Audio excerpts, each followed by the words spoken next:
Bom, então vamos lá para a nossa quarta aula de introdução à agricultura de precisão. Só para lembrar, então, né, até aqui nós já vimos na segunda e na terceira aula, nós falamos bastante de variabilidade espacial, falamos bastante porque é o fundamental, é o carro-chefe aí na agricultura de precisão, a adubação a taxa variável, né? Então, a gente viu lá que os solos nunca são iguais, e essa variação no solo a gente chama de variabilidade espacial.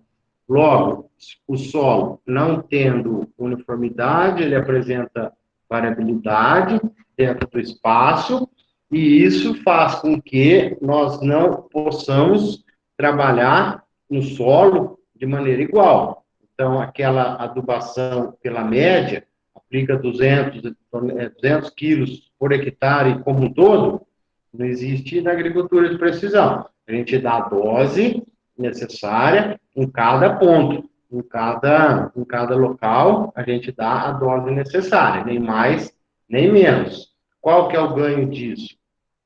Que você homogeneiza a sua área, toda ela no nível elevado de teores de nutrientes, ou seja, aquela área onde tinha um teor nutriente menor, eu aplico uma dosagem, onde era deficiente de algum nutriente, eu aplico uma dosagem maior e vou corrigir. E naquela área onde o meu teor daquele nutriente já era adequado, eu não aplico, então eu tiro daqui e passo lá. E gera uma economia, no sentido de eu utilizar menos, porque onde eu não preciso, onde eu preciso uma dose baixa, eu vou economizar, ou se eu tiver uma área com muita deficiência de algum nutriente, eu vou aplicar uma dose muito maior, que vai corrigir essa área, ela é maior no primeiro momento, mas depois, quando corrigir, essa área vai ficar produtiva, assim como as demais áreas. Em termos ambientais, eu faço a proteção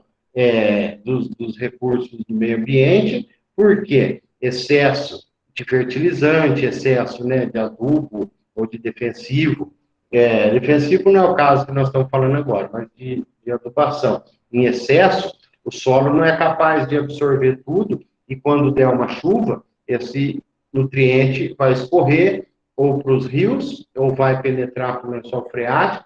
Então, em termos ambientais, eu tenho ganho, em termos de economia de adubo, eu tenho ganho, e o principal que a gente quer, aumento de produtividade. Por quê? Aquelas áreas onde estavam produzindo pouco, elas vão passar a produzir mais, porque eu fiz uma dose de adubo adequada exatamente para aquele ponto. Então, isso vai me aumentar a produtividade e aumentar meu lucro.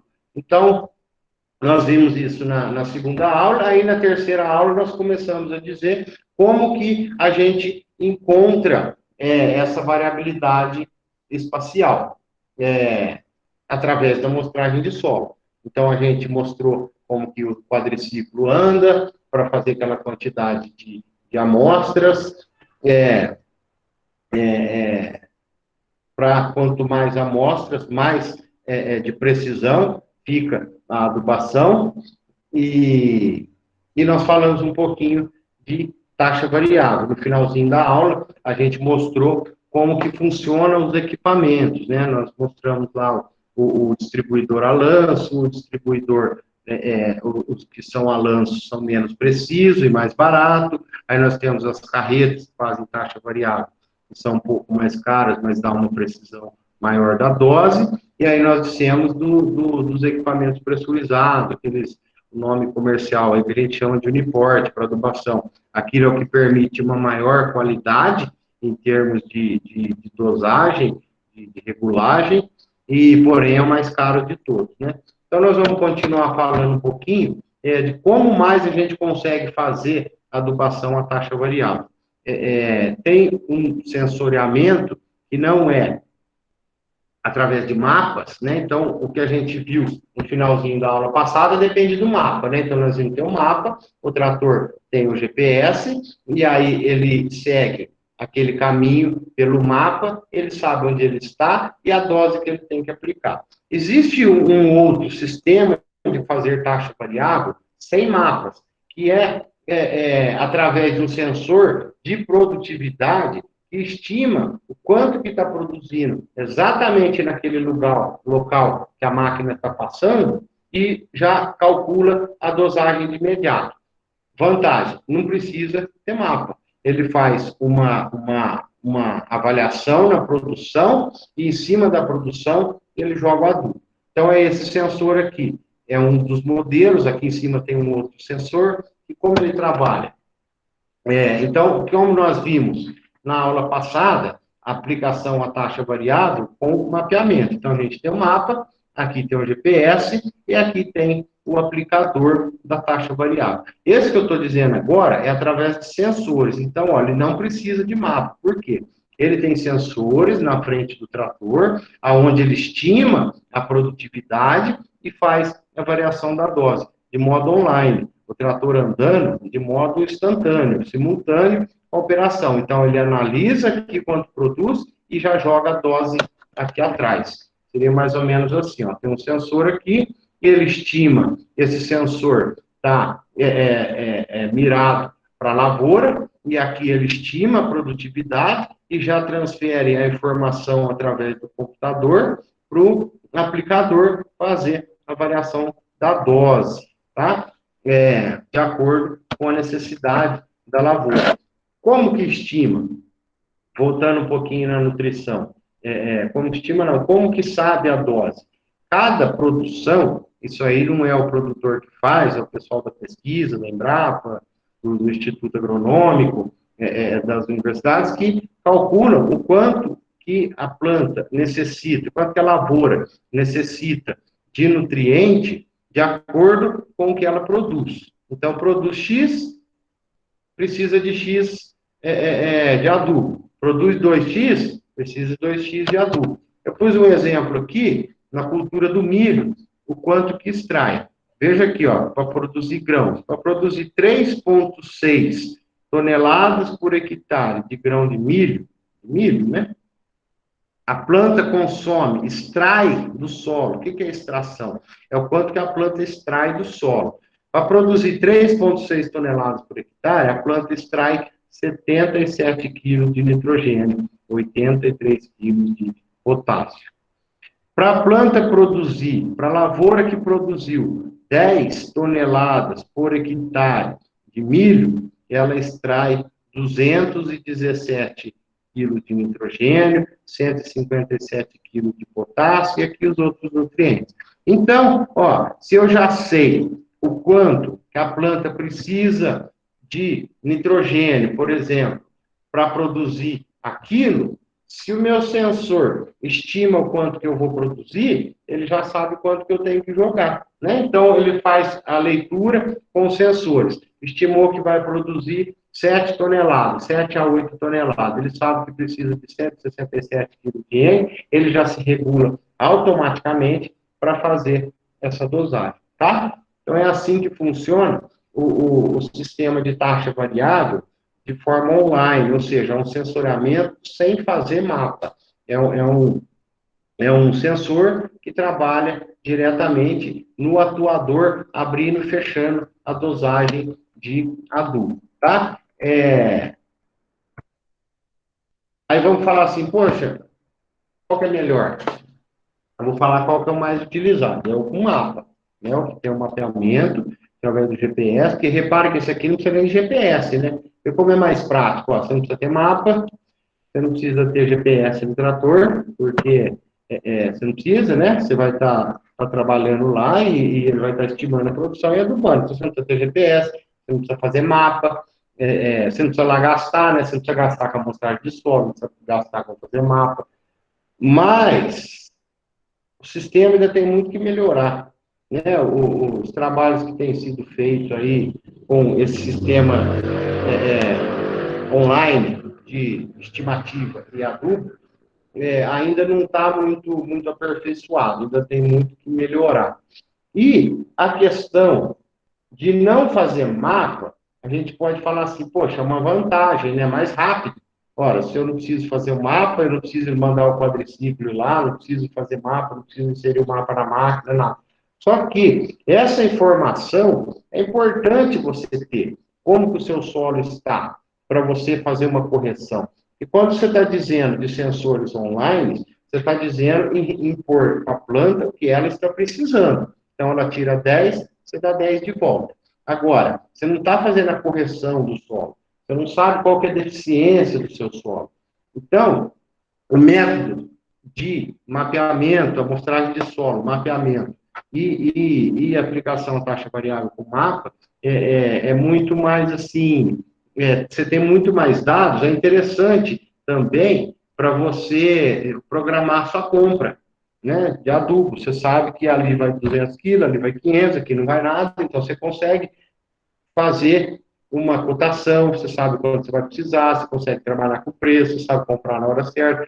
Quando você faz de forma online, online que eu digo assim, direto, né, a leitura e adubo, você não consegue estimar de maneira correta o que você vai precisar de adubo. Então, e além do que ainda não é tão assim, tão fácil, porque esses sensores têm que estar muito bem calibrados, e ainda tem pouco mercado, tem pouca mão de obra especializada em estar trabalhando com esses sensores. Então, isso é uma dificuldade ainda.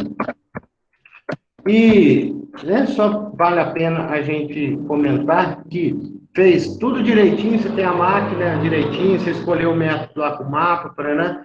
É chance, certeza que vai dar tudo certo? Não, ainda pode dar errado alguma coisa. O que pode dar errado? Na adubação a taxa variável, ou em qualquer outra adubação, né? Que eu quero dizer assim, que, ó, fiz tudo direitinho, comprei equipamento, fiz um mapa bom, tenho o meu GPS, está novinho, está tudo em ordem, meu receptor funcionando, beleza, então garantir que vai dar errado. Não, ainda depende de condições ambientais, das características do produto e do modo de aplicação. Condições ambientais, umidade, vento e chuva. De que maneira que a umidade do solo pode atrapalhar a adubação? Quem me diz aí? Fala um motivo, pelo menos. Que a umidade do solo atrapalha a adubação. Ou excesso, ou falta de umidade. Quem fala aí? Eu acho que se tiver muito seco o solo, vai atrapalhar, porque as coisas só na solução, né, que funciona no solo. Se não tiver água, acabou em nada, né?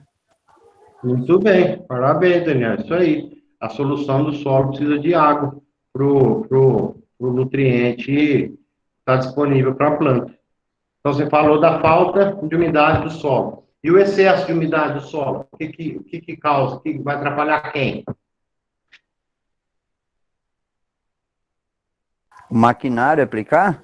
Muito bem, isso aí. O excesso de umidade no solo, a máquina vai ter dificuldade para andar, vai ter patinagem, e a máquina patinando, a gente sabe que interfere diretamente na dosagem do adubo, né? A variação dessa velocidade. Então, é dessa maneira que interfere, tanto seco como úmido. O vento, que forma que o vento interfere? Arrastando, né? Você está fazendo uma aplicação num vento forte, aquilo que precisa, a lança, por exemplo, aquilo que precisa cair naquela faixa de trabalho, vai cair para fora. Chuva, não precisa nem dizer, né? Aplicar na chuva, mesma coisa, a máquina não anda, o nutriente não vai chegar exatamente no local que precisa.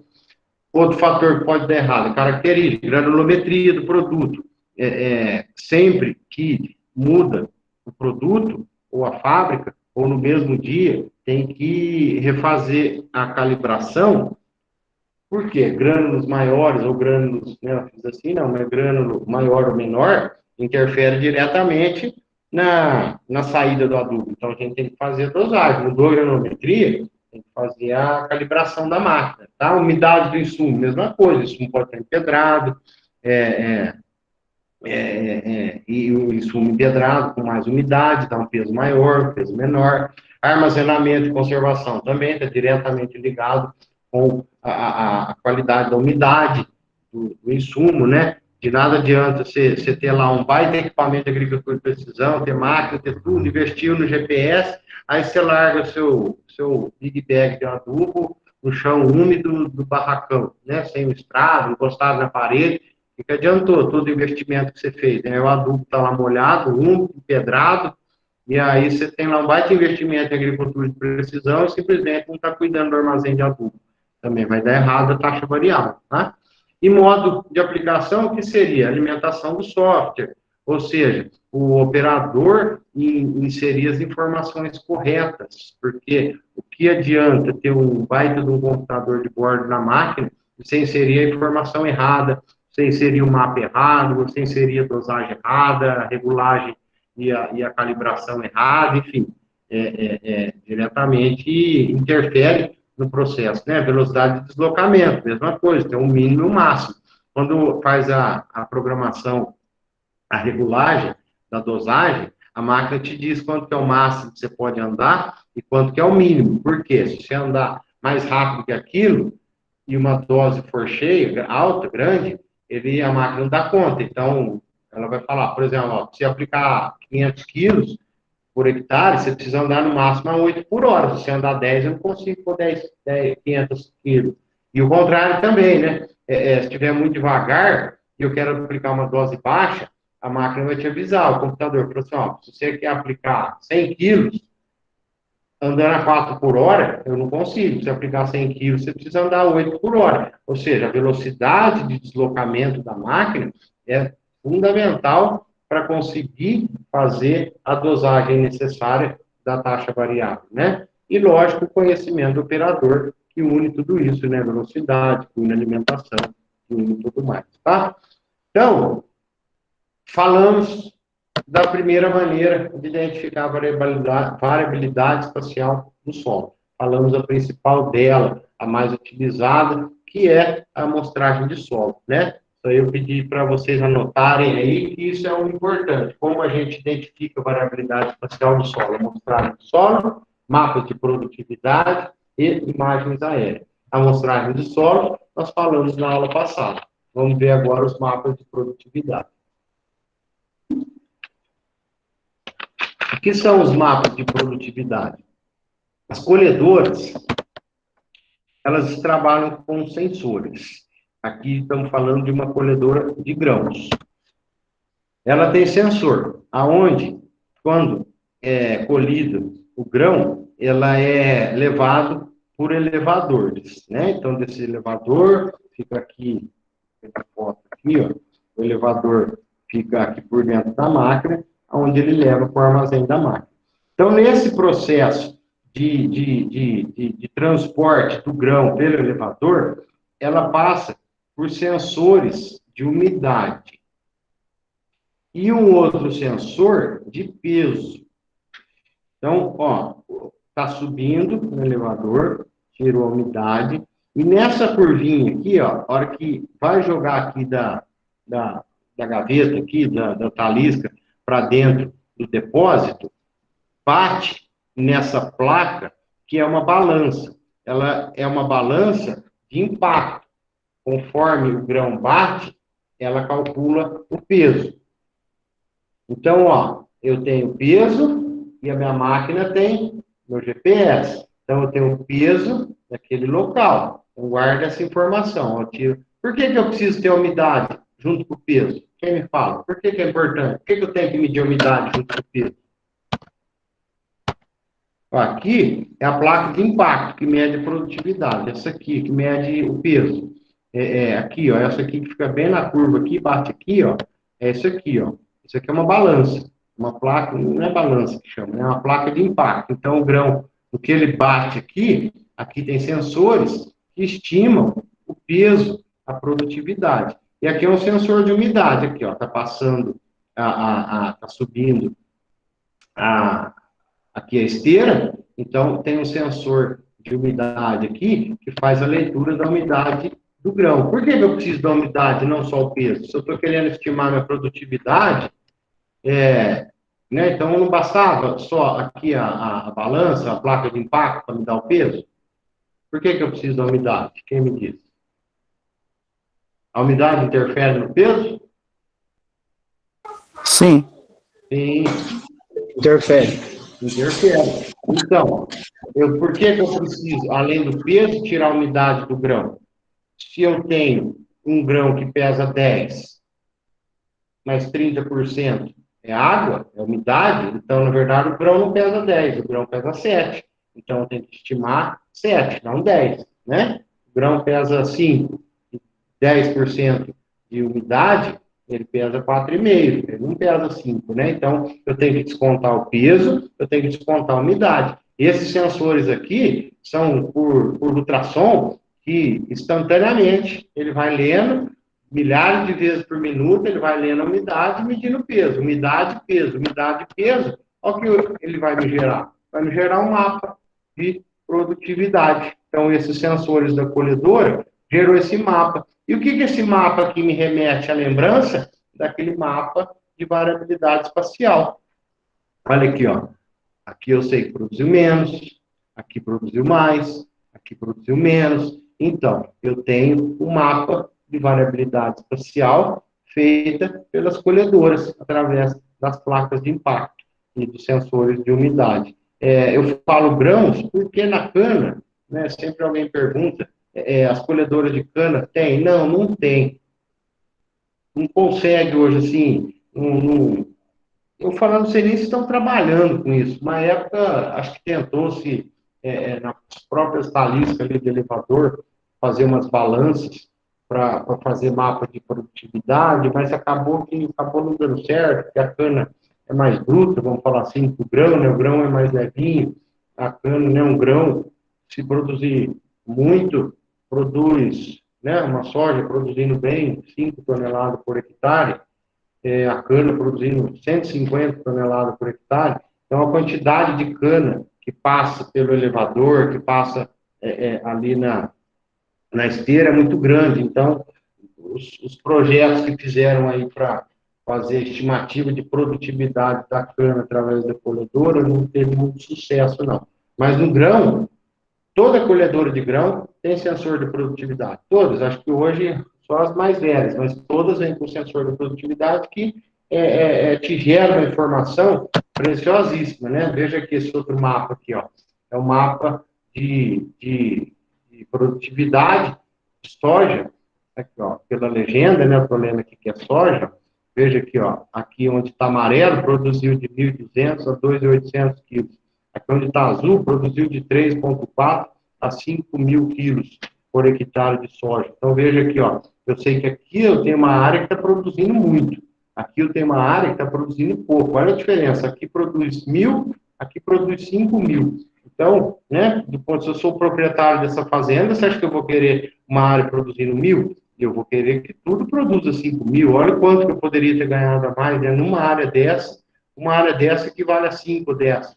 Ora, vamos lá ver como é que eu sei aonde está produzindo mais e menos através desses mapas da colhedora. Então, veja a informação, como ela é importante para eu poder trabalhar. Imagina se ele soubesse só a produção dele total. Né? Vamos considerar que aqui é um talhão. Né? Não vou nem dizer que é uma fazenda, aqui é um talhão. Aí eu tenho aquele talhão, produziu 50.000 quilos de soja. Né? Um talhão de 10 hectares produz 50.000 quilos de soja. Aí falou, legal, produziu 50.000 quilos, então tá tudo nivelado. Não, olha que diferença, tem um canto produzindo muito mais do que o outro. Então, por isso que os sensores de produtividade nas colhedoras de soja é uma prática comum de se ter todas as máquinas exatamente para isso, para saber se minha área está produzindo bem como um todo ou se tem uma diferença igual nessa que nós estamos vendo aqui na imagem, para eu correr atrás de produzir. Isso aqui, o que é? É o que a máquina dá de informação. Né? Lembra lá na primeira aula que a gente disse que a gente precisa ter informações, né? O banco de dados, quem trabalha com agricultura de precisão, sempre tem que ter alguém que analisa os dados e tal, porque a colhedora enxerga isso aqui, ó, um monte de número. Lembra que eu falei que a colhedora não enxerga mapa, a colhedora não enxerga nada. Para a colhedora, aquele mapa é uma coisa dessa aqui, ó. Tem a informação da largura da plataforma da colhedora, a produtividade, ou seja, aquele peso da placa, que mediu lá na placa de impacto, a umidade, peso, umidade, a produção, já estimou peso, produtividade, já estimou qual que é a produção naquele ponto, a latitude e a longitude. Então, ó, eu tenho as medidas da minha máquina, eu tenho o peso da placa de impacto, eu tenho a umidade, eu já estimo a produção naquele local, latitude e longitude. Ou seja, a máquina vai andando, gerando uma linha dessa aqui, ó, por segundo. Então, ou duas, ou três, ou quatro linhas dessas por segundo. Depende de quanto você pedir de informação. Eu vejo que a quantidade de informação é muito grande, né, que a máquina gera. Aqui um outro mapa de produtividade em cima de sensores da colhedora. Veja aqui, ó, eu tenho uma área produzindo de 4 a 7 toneladas por hectare e tem uma área produzindo de 1 a 3. Olha aqui, ó, 1 a 3 e 4 a 7. Então, se o produtor ele vê a área como um todo, né, fala assim, ó, produzir 50 toneladas nesse talhão aqui, tá jóia. Tá nada, mas 50 toneladas não está na média. Aqui tem uma área produzindo muito, aqui tem uma área produzindo muito pouco, então eu chego que tem uma média de X. Não, mas por que eu vou nivelar a média abaixo se eu posso toda a minha propriedade produzir o verde escuro, que é de 4 a 7? Então eu quero descobrir o que está acontecendo nessas áreas aqui, se pode ser praga, doença, solo, erosão, falta de semente, ou falta de nutriente. Então, eu tenho que ir lá nessas áreas aqui, ó, ir lá visitar, ir lá conhecer, ver o que está acontecendo, se visualmente não tiver nada, análise de solo, faz a amostragem, análise, ver qual que é o nutriente que está faltando ali, que fez a minha produtividade cair lá embaixo, supondo que, olhando a área, não tem pedra, não tem nenhum outro tipo de problema, você vai fazer uma análise de solo para descobrir. Aqui outro mapa de produtividade baseado nas colhedoras, né? Então aqui a produção de soja, cultura da soja. Então veja, onde está escuro, produziu 8 e 6, não estou conseguindo ver aqui, estou sem óculos. Mas aqui onde produziu mais, vermelho, produção zero. Então, ó, então eu estou vendo aqui, ó, que em alguns pontos aqui não estão produzindo. Tá certo que a gente vê que é na beirada dos carreadores e tal, mas, ó, o laranjado, aqui tem bastante laranjado, ó. Então eu tenho que ir lá ver o que está acontecendo com esses pontos aqui não produziram. E verde, que é a produtividade máxima, só estou aqui e aqui. Eu tenho que ir lá e descobrir o que está acontecendo.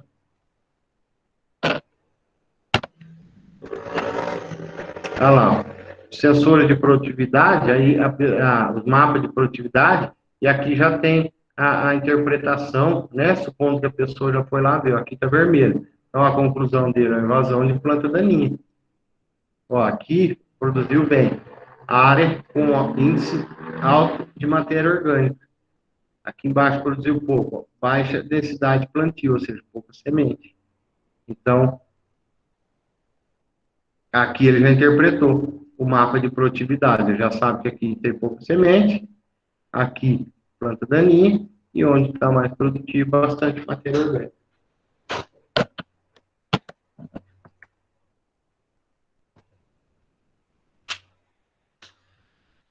Caiu aqui, ó, a apresentação tá normal, eu sei. Tá mudando aí? Tá. Normal, professor. A minha deu uma travada aqui.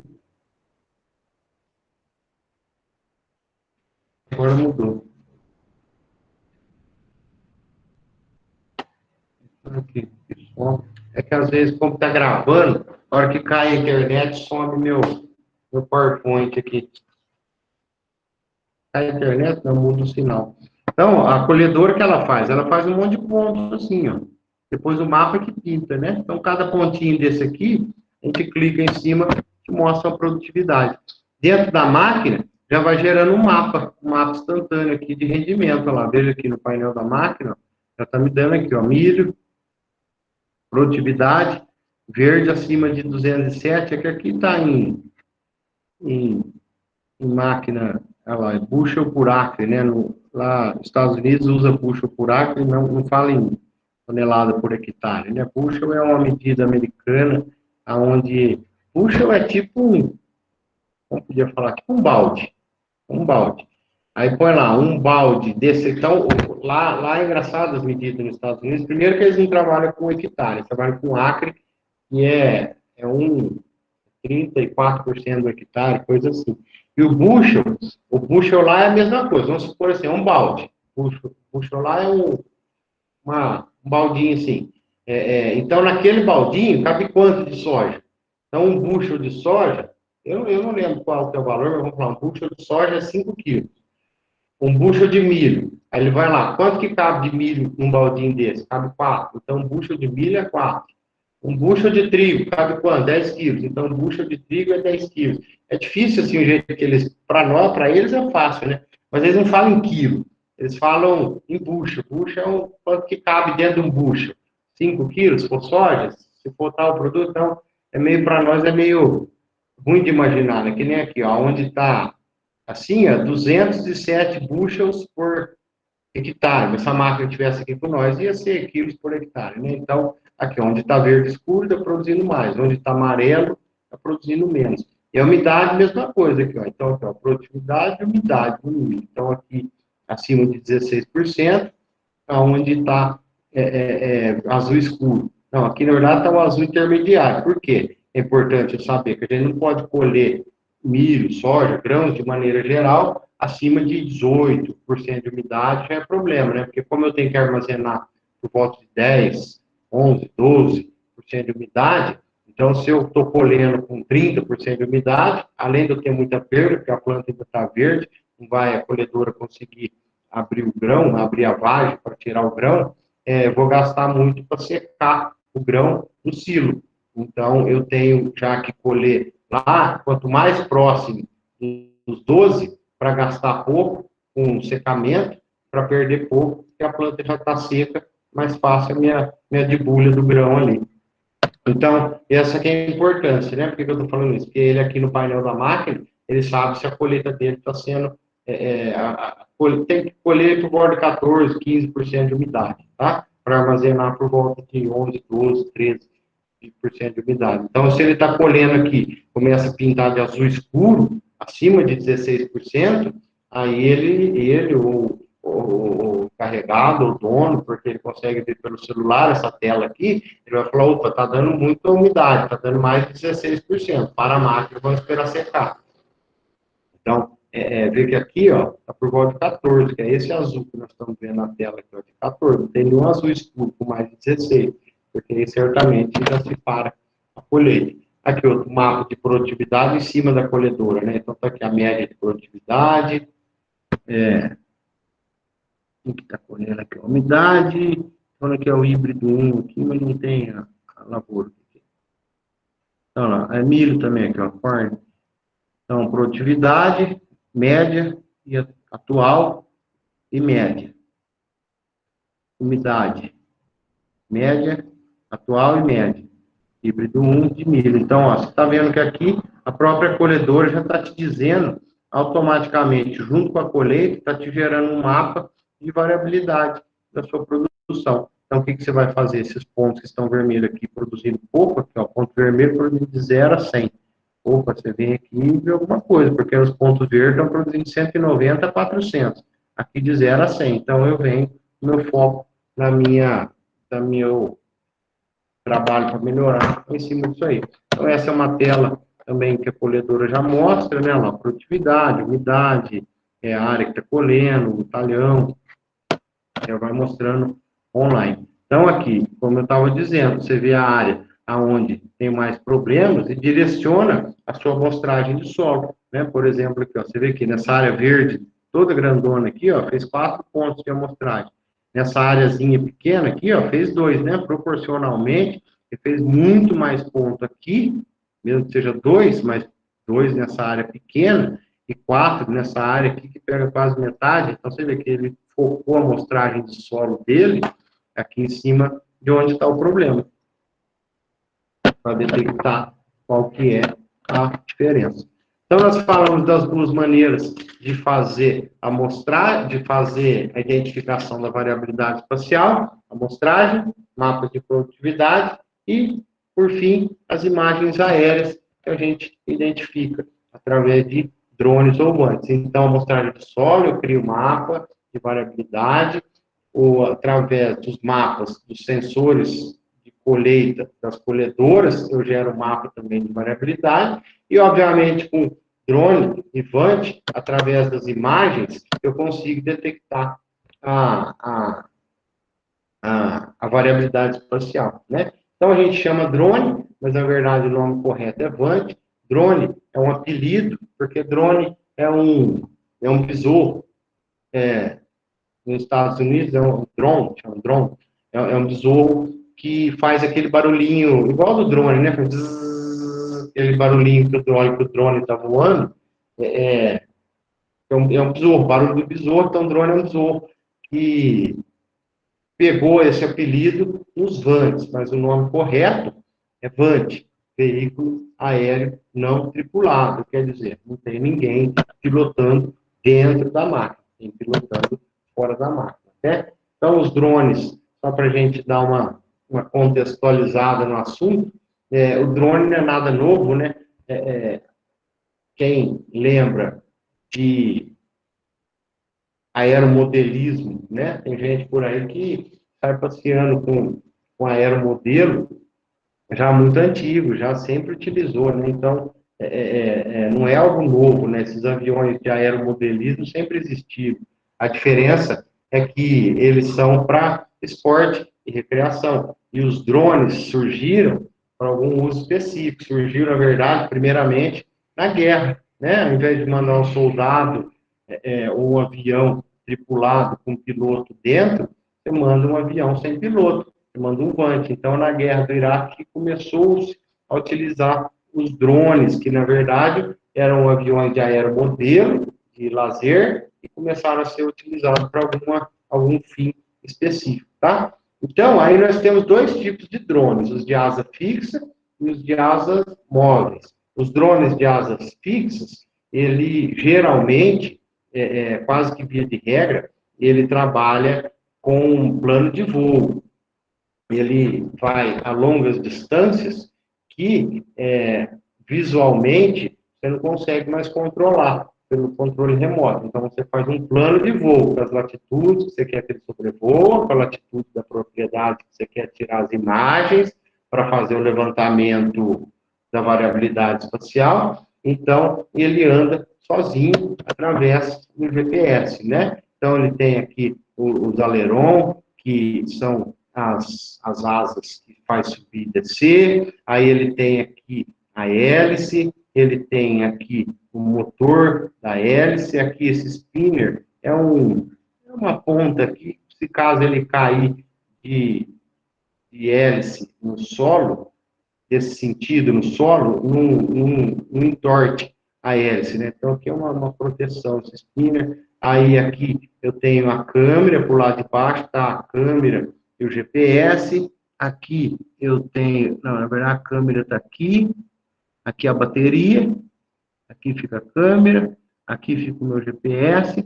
Aqui fica o motor da hélice. E aqui, as minhas antenas de sinal. Então, ele é como se fosse um avião. E aí nós temos os drones de asas móveis, ou hélice, né? É a mesma coisa que um avião ou um helicóptero. O asa fixa, ele tem o mesmo princípio aerodinâmico do avião, e o drone de asa móvel é o mesmo princípio do helicóptero, né? Qual que é esse princípio que eu digo? De sustentação, onde o ar precisa bater bem forte embaixo para manter ele erguido. Quando é o de asa fixa, o que faz o vento bater bem forte embaixo da asa? É o motor empurrando para frente. Então, o motor empurra para frente, que é o motor de propulsão, empurra para frente, de modo que vai ter um impacto com o vento vai manter o avião lá em cima. No caso dos helicópteros, os drones de asa móveis, como que o vento bate embaixo? Porque o motor roda a hélice rápido. Então, rodando a hélice embaixo, o vento está batendo e ele está se sustentando. Então, um vai para frente e o vento bate, o outro fica parado rodando. Então, por isso que um roda, por isso que um consegue parar, outro não. É por isso que tem utilidades diferentes, o drone de asa móvel para o drone de asa fixa. É a mesma coisa que você faz com helicóptero, você não consegue fazer com avião, que é o quê? Parar. Quando você para um helicóptero, ele se mantém porque a asa cria esse atrito com o ar. O drone de asa de hélice, é a mesma coisa, ele consegue parar porque ele gera o atrito com o ar, né? Então, os de asas móveis são assim, eles têm asas, né? Do mesmo jeito que o asa fixa, só que a asa deles são móveis, né? Então, e aqui embaixo fica a câmera. O que faz um drone ser caro, na verdade, é lógico, o tamanho e tal, mas é a câmera, a qualidade da câmera, né? Que nós temos câmeras com sensor infravermelho, tem câmera com, com né, tem RGB, que tem mais de uma, tem as, como é que fala? As cores diferenciadas, mas tem um nome que está me fugindo agora. Ou seja, a qualidade da câmera é o que encarece, né? Então, quando você fala que tem um drone lá de 100 mil, ele tem uma baita de uma câmera. Você pede para tirar essa câmera, cai para 50, para 30, né? Então, nós temos drone aí que a gente compra nas lojinhas aí por R$ 1.000, o que ele faz? Ele só voa, ele vai voar. Se quer comprar um drone de R$ 1.000 hoje, você compra, mas ele só vai voar. Opa, mas eu quero um drone para mim trabalhar, fazer levantamento de variabilidade espacial. Eu preciso ter uma câmera aí que custa mais uns 5 mil. Então 1.000 é o drone, as asinhas e tal, mas 5 mil é minha câmera. Então já ficou mais caro. Então o caro do drone é a câmera. Se for só o drone, tem um monte de drone aí baratinho, que compra até na livraria hoje. Esse dia eu fui na livraria, ele tinha um drone por R$ 700. Drone novinho na caixa, pequenininho, só que não tem câmera, né? Então o cara é a câmera. E aí, né, ele pode ser trabalhar tanto com plano de voo, como por controle remoto. Temos drones de pulverização, de diferentes tamanhos. Veja aqui a quantidade de hélices que ele tem, porque ele precisa ter uma sustentação maior para suportar o tanque com o produto de armazenamento. Essa aqui é a hélice. É aqui os bicos pulverizadores que ficam embaixo da hélice. Qual que é a vantagem de até fixar o produto, né? O produto não dá deriva, ele já arrasta as gotas lá para baixo, né? Um drone de pulverização. Aqui eu estou fazendo um parênteses do drone de levantamento de variabilidade espacial. Um parênteses, mostrando o outro aqui.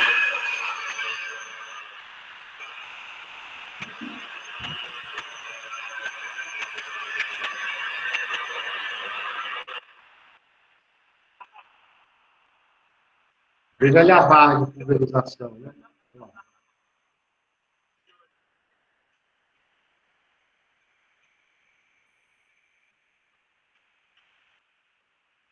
Está pulverizando, ó.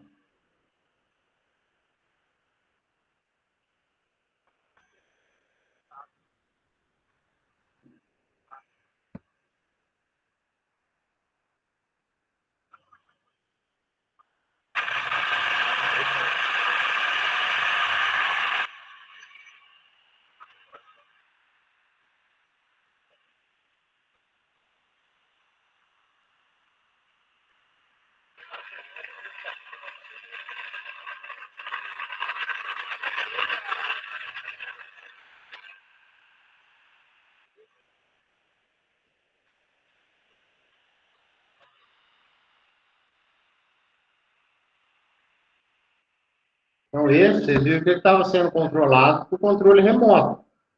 Ele pode ser controlado também com plano de voo, sem controle remoto. Aí você tem que inserir o plano de voo nele, em cima das latitudes e longitudes que você quer que ele sobrevoe.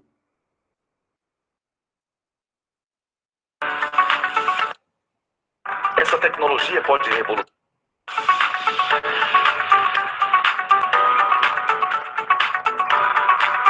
Essa tecnologia pode revolucionar o trabalho dos produtores rurais.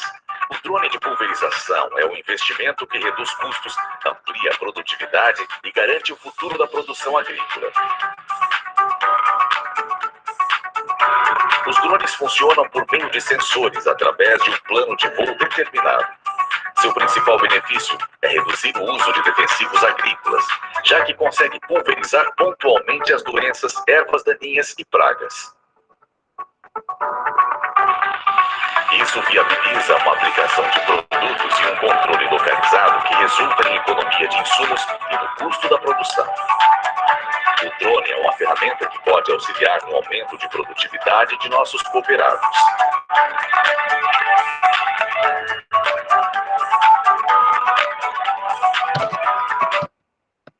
Certo? Então, não vai nunca um drone de pulverização substituir o avião, até mesmo o helicóptero. O helicóptero agora está cada vez mais barato, mas é lógico que um não vem substituir o lugar do outro. O que serve para um, serve para outro, né? Que nem você tem lá uma fazenda para você aplicar um maturador, numa fazenda de cana de 1.000 hectares. Você não vai ficar voando de drone, né? Você está lá no Goiás, tem 10 mil, 20 mil hectares de soja. Você aplicar um dessecante, você não vai fazer de drone, né? Então, a economia do avião não se compara com nada. A ideia do drone na pulverização é fazer... Estou só abrindo um parênteses aqui, porque eu já vou voltar lá a falar do drone para fazer a imagem aérea e da variabilidade espacial. Estou fazendo um Aquelas parênteses. manchas que dá na plantação, o drone vai bem, né, professor? Aquelas pequenas manchas que dá. Exatamente. Então, essa é a intenção, que nem se viu ali, para aplicar, por exemplo, um inseticida na meiose, naquelas duas ruas. Ora, se você voar com o avião ali, você vai estar perdendo. E aí, o que fazia? Não voava, né? Você viu que você tinha uma infestação grande de cigarrinha naquelas duas ruas da meiose ali. Então, nunca se aplicou um inseticida, porque você não ia voar com o drone ali e você não tinha outra opção. Você não ia voar com o avião ali e não tinha outra opção. Agora você tem um drone para voar. Então, para alguns pontos específicos, manchas você faz um levantamento aéreo de plantas daninhas e depois você insere esse plano de voo do drone, ele vai lá e pulveriza exatamente aquelas plantas daninhas, tá? Então, voltando aqui no drone de fazer imagem de lavoura, então não tem a barra de pulverização, óbvio que a função é outra, e entra a câmera, e a câmera é o X da questão para nós, né? Uma imagem dessa aqui de drone, olha que beleza, eu consigo, quantos pés não tem aqui, né? Então eu consigo saber aonde está faltando pé, eu consigo contabilizar aonde eu estou tendo manchas no solo, ou seja, de variabilidade espacial. Se eu aproximo um drone, eu consigo saber exatamente se o pé está lá, se o pé morreu, se o pé está seco. Olha aqui uma variabilidade espacial, é o que nós estamos falando. Eu sei qual que é o problema? Não sei, mas eu tenho uma imagem aérea que está me dizendo que ali está tendo alguma variabilidade e eu não estou produzindo. Então, é um tipo de informação que sem um drone eu não consigo ter. Eu passando ali do lado do carro, eu não vou enxergar isso aqui nunca, né? Então, um drone já me resolve. Eu faço um voo, uma imagem aérea, aqui eu identifiquei uma variabilidade. Então, eu tenho que ir lá descobrir se é de solo, se é de praga, doença, pedra, o que é que está acontecendo. Olha aqui também uma imagem dessa. Então, eu faço uma estimativa da produção lá do canto, do talhão, eu não sei o que tem lá dentro. Então, uma imagem dessa aqui, ó, eu já consigo detectar que eu estou tendo alguma variabilidade naquele ponto. Mesma coisa aqui, ó, produção de soja. Olha a diferença daqui para cá. Então, já me dá o sinal laranja que eu estou com algum problema nesse ponto aqui. Tem que ir lá descobrir qual que é o problema.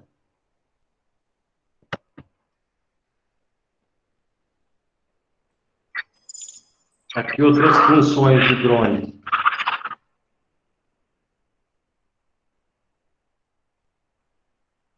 Na agricultura geral. Olha o Google Earth Pro.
Vocês viram a quantidade de levantamento que a gente pode fazer com a utilização de drones.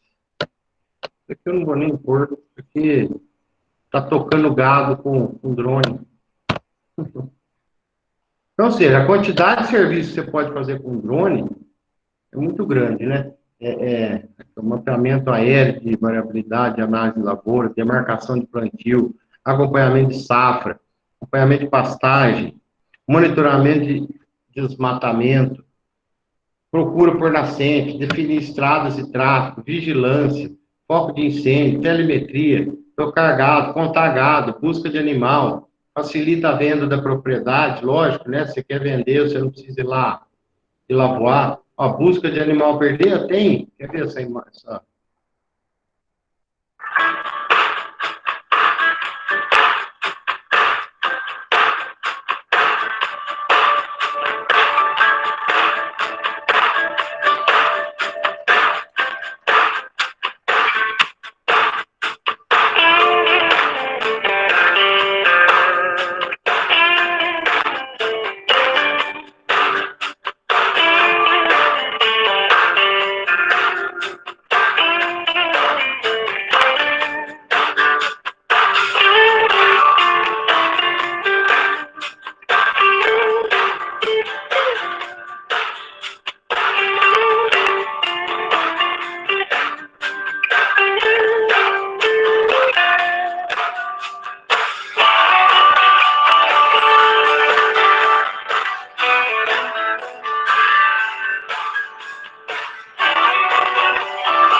Bom, viu?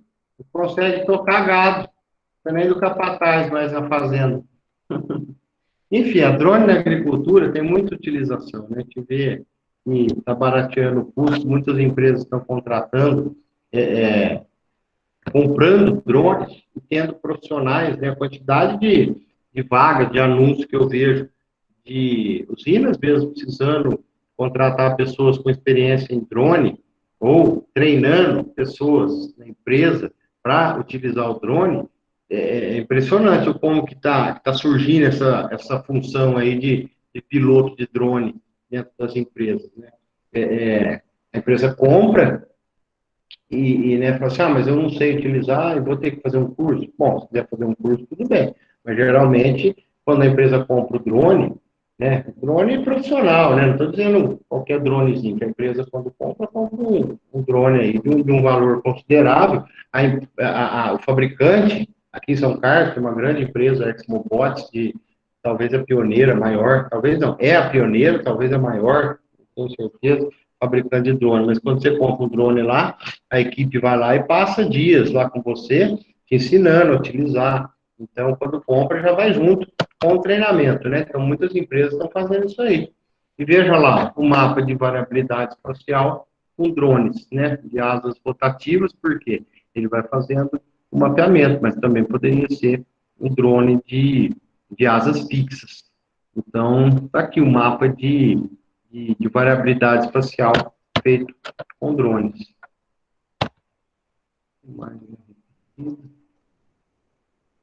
Olha aqui o levantamento de falhas, ó, cana, plantio, falha não, aqui é o que tem, eu não conheço a função exata dessa foto, eu encontrei alguns arquivos lá, então aqui eu mostro, ó, em azul é cana, em amarelo é planta e marrom é solo, né? Solo descoberto. Então, palha, amarelo é palha, azul cana, amarelo palha, vermelho solo.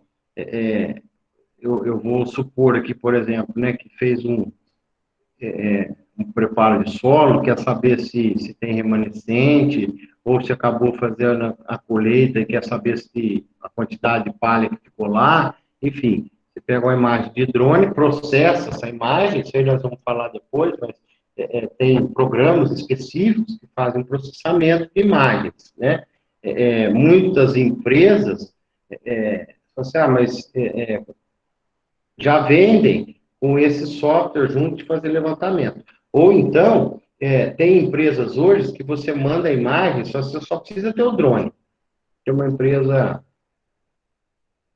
esses dias eu vi uma, acho que é em Ribeirão. Você só manda a imagem, você só manda a foto e fala o que você quer na foto. Você tem lá seu drone, você sobrevoa a sua lavoura.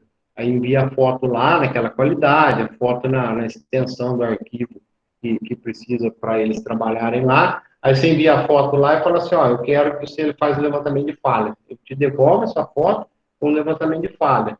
Ou você tem lá uns pés de café, uns pés de laranja, você manda lá e fala assim, ó, eu quero que você faça o levantamento dessas imagens da porcentagem de falha nos pés, da porcentagem de produtividade. Enfim, você manda a imagem só, e eles te devolvem a imagem processada. Ou então, você adquire o software que faz o processamento dessas imagens. Né? Por exemplo, aqui, ó, monitoramento de perda. Então, aqui é uma imagem de drone, aonde aqui, ó, em verde é cana, em vermelho é falha, e marronzinho aqui é solo. Então, ó, essa foto, essa imagem aérea tem 96 hectares e aqui, ó, 27% de falha, tamanho médio da falha, 1,39. Então, olha a decisão que você tem na mão, a ferramenta que você tem na mão para fazer decisões, né? Você é o gerente da usina, encarregado do plantio, o que for. Aí, você vê uma área dessa que você fala assim, nossa, 27% de falha. Então, a empresa pode determinar, porque assim, ó, quando der mais de 10% de falha, faça o replantio. Como que tinha que fazer isso antes? Botar aquela equipe, né? Por lá, alguns meninos lá, algum pessoal, os funcionários da qualidade, e fazer esse levantamento de falha, amostragem, com treina. Olha a falta de precisão, né? Por quê? Você põe lá 3 pessoas embaixo do sol quente e falava para eles, ó, vocês têm que andar 200 metros e fazer um, andar mais 300, fazer outro ponto. Vai lá saber se tinha essa qualidade, né? Vai saber se a hora que ele parava para esticar a trena, para contar a falha, se ele parava, esticava a trena num lugar, toda hora onde não tinha cana, ia dar uma porcentagem lá em cima. Então, com o drone, acabou, só para situar quem não é da cana, o que eu estou falando? Tem as linhas de plantio. Tem uma quantidade, tem um espaço que não é considerado falha. Aí tem empresa que considera meio metro, que é o ideal. Ou seja, tem uma linha de plantio. Se tiver mais de meio metro, até meio metro é aceitável. Mais de meio metro, sem nenhuma planta, aquilo é considerado uma falha. Tá? Então, considera, se tiver 60 centímetros sem planta, então 50 se aceita, você considera que é 10 centímetros de falha. Por que esse 50? Porque considera que uma planta, uma toceira de cana, ela vai crescer 25 centímetros para um lado, 25 centímetros para o outro. Então, uma planta ocupa 50 centímetros. Então, se está uma falha de 50 centímetros, ali deveria ter uma planta, uma toceira desse tamanho. Então, se tem mais de 50 centímetros sem planta, aquilo é uma falha. Então, antes tinha que fazer esse levantamento de falha, soltava uma equipe lá de qualidade, fazia alguns pontos dentro do talhão, dentro da propriedade, medindo, esticando a trena, medindo se tinha falha ou não. Um erro de amostragem muito grande, porque você fazer isso na mão, numa propriedade grande, o erro era muito, né? Agora, veja aqui, com uma foto, um clique, passando a imagem num software de levantamento de falha, te dá exatamente a porcentagem, 27,76. E aonde está o seu problema? Está nesse canto aqui. Antes, você não identificava onde estava o problema. Você chegava lá, a informação chegava para você, porque imagina, ó, aqui tem 0 falha, desse lado, 0 falha. Aqui tem 30% de falha. Então, a média de 0 e 30 é 15. Então, chegava uma pasta lá na sua mão e falou, ó, a fazenda tal está com 15% de falha. Mas não está com 15% de falha. Aqui não tem falha. É a tal do perigo da média, né? Aqui não tem falha. Aqui tem 30% de falha.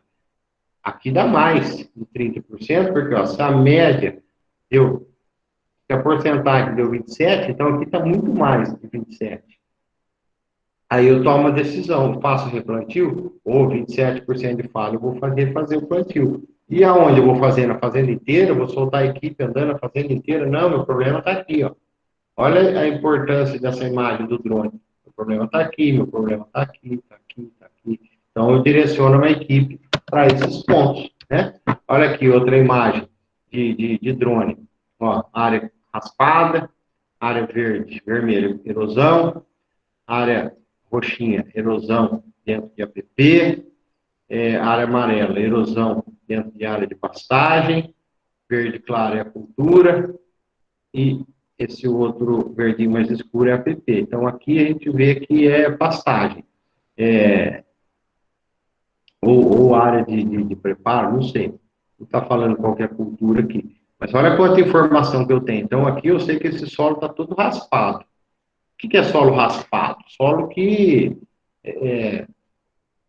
aquela área pode ter tido uma erosão e a moto niveladora ou a pá fez lá, raspou aquela área para tampar uma erosão. Provavelmente é isso. Por quê? Aqui em vermelho é erosão. Então, aqui provavelmente uma erosão, ela veio vindo aqui e raspou. Então, você, sem ir lá na área, você tem uma porcentagem, uma quantidade de quanto que da sua área você precisa dar, por exemplo, onde raspou, eu quero que aplique a torta de fio, uma matéria orgânica. Então, ó, aonde está que raspou? Então, a imagem de drone já me mostra tudo isso.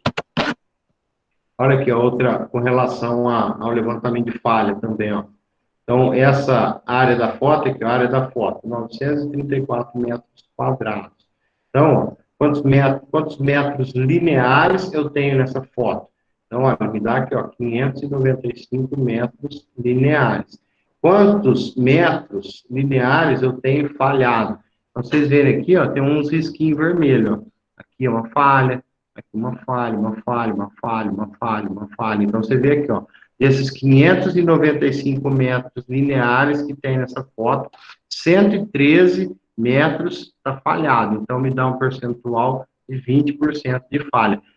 Quando eu iria conseguir fazer isso sem um drone? Não faria nunca, né?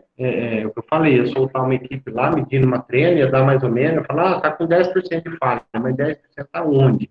Aonde ia chegar nesse número, né? Então, ver a precisão de informação que eu consigo com uma imagem aérea de drone, tá?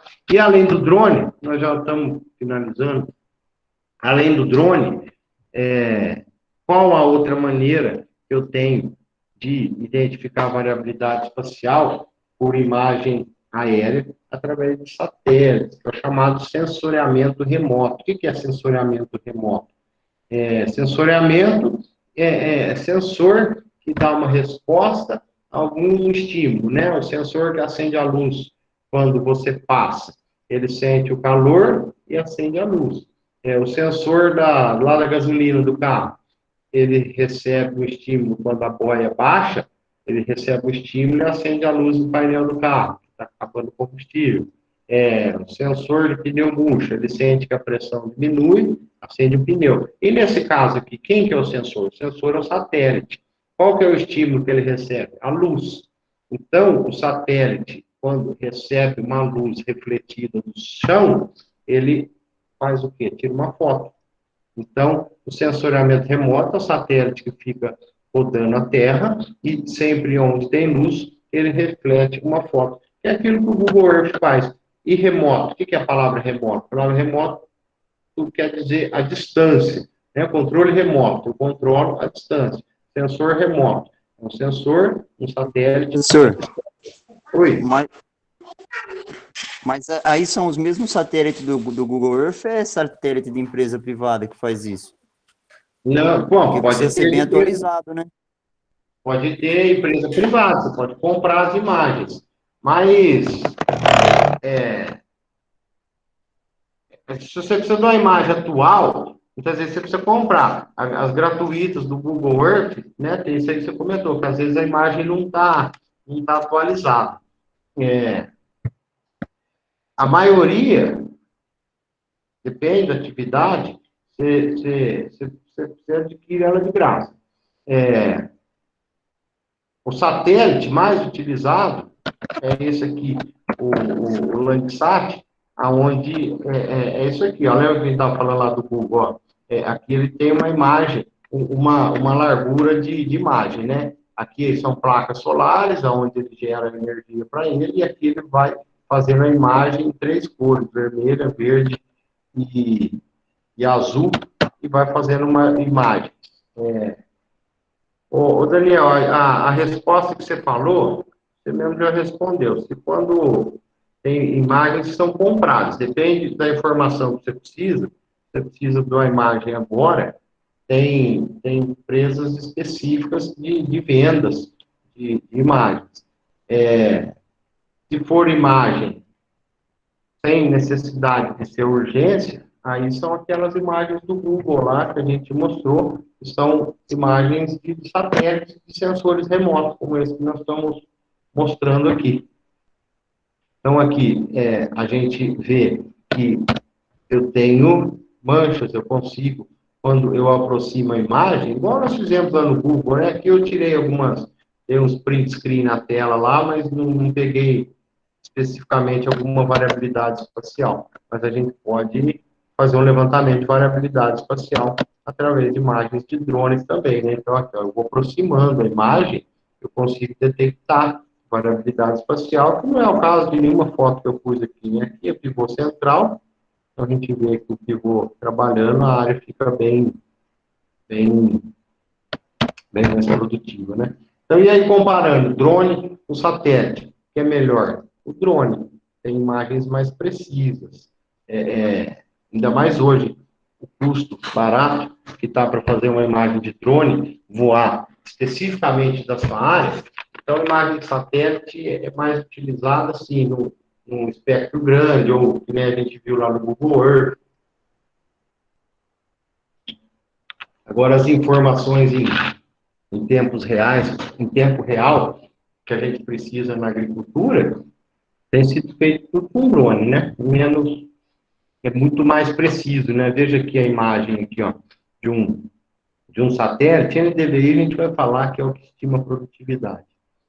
É um software, né, que identifica a produtividade através da fotossíntese da planta, chama NDVI.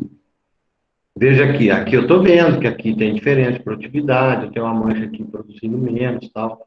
Então, eu consigo estimar a produtividade através da imagem de satélite. Porém, olha a diferença com a imagem do drone, né? Então, onde aqui é uma mancha vermelha, aqui eu consigo ver com detalhes. Aqui eu tenho um carregador, que aqui na imagem do drone eu nem consigo ver esse carregador. Então, vejo que aqui, a imagem do satélite, eu não consigo ver o carregador. A imagem do drone, eu vejo que aqui tem um carregador, aquela mancha vermelha aqui, que no satélite eu vejo que está tendo uma pouca produção, aqui eu vejo exatamente que é uma falha, onde é que está o ponto exato. Então, a utilização de drone para imagem aérea é bem melhor.